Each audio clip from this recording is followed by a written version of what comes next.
Right, if you want a perfect downswing, you need to have these three things present because these are the commonalities.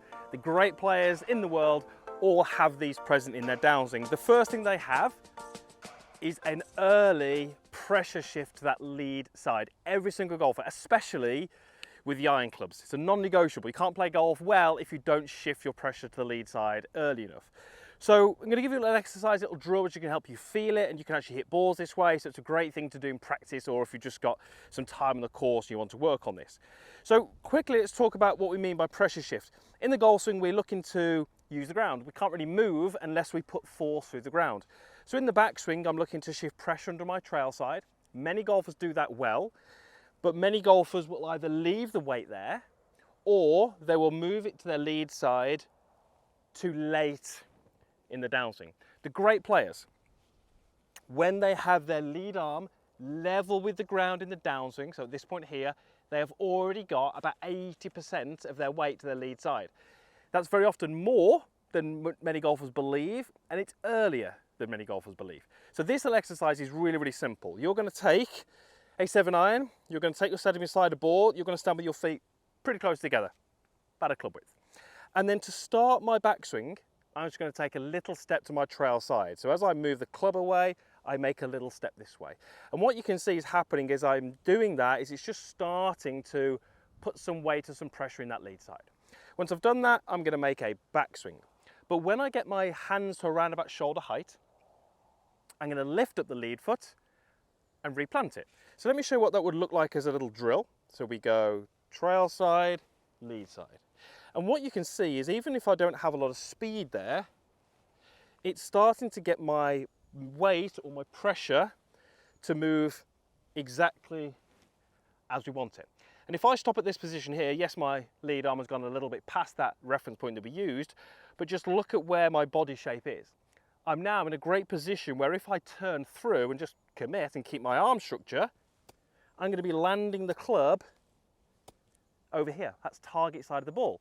That's why we have to shift that pressure, because that's where the club needs to land. Many of you, if you're struggling with these clubs in terms of strike and distance and consistency, it is often because the weight is too much on the back leg. That means that the contact with the ground is going to be early, or you're going to use your arms to miss the ground completely. Never going to be a great result if you do that. So, a few practice swings we've done there, and then you just do exactly the same with a golf ball. Now this isn't going to go particularly far, but I'm just going to go step, step, and clip it off the peg.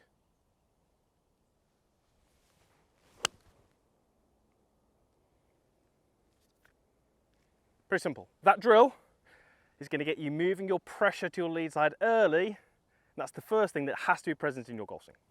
So the next thing you have to have is a trail arm which is moving pretty well. This is key, absolutely key, because this is going to directly influence the golf club and where that is in space. This is going to be especially useful for any of you who've got an over the top, a steepening, or a bit of a kind of an out to wind swing on the way down. I'm just going to drop the golf club there for the moment. I'm just going to take my setup to this golf ball. I'm just going to place my right arm down. This is its starting position. Notice how my palm is facing the target, my elbow is very, very slightly flexed. But when we look from that face on, the palm is closer to the target than my elbow. Not by a huge amount, but a little bit. Now, if I was to simulate a delivery position, there's my backswing and fine to delivery, look at how different that is.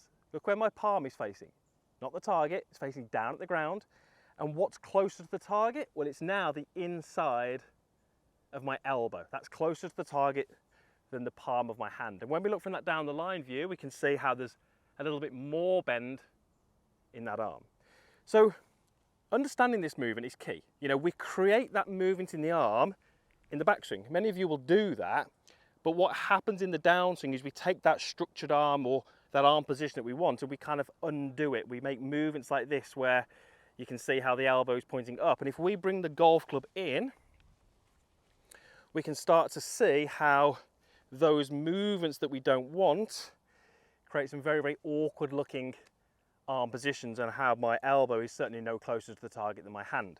So this little exercise is to go up to the top and then feel as if the elbow or the inside of the elbow is leading the movement. And in order for it to do that, we need a little bit of weight shift, which we've already discussed. We need a little bit of rotation, and that will allow me to deliver the club into this position. Now this is delivery. Delivery would be when the club is about level with the ground, and you can see how the inside of my elbow is closer to the target, and my palm, if I was to open it up, is not at the target. It's actually more down towards the golf ball.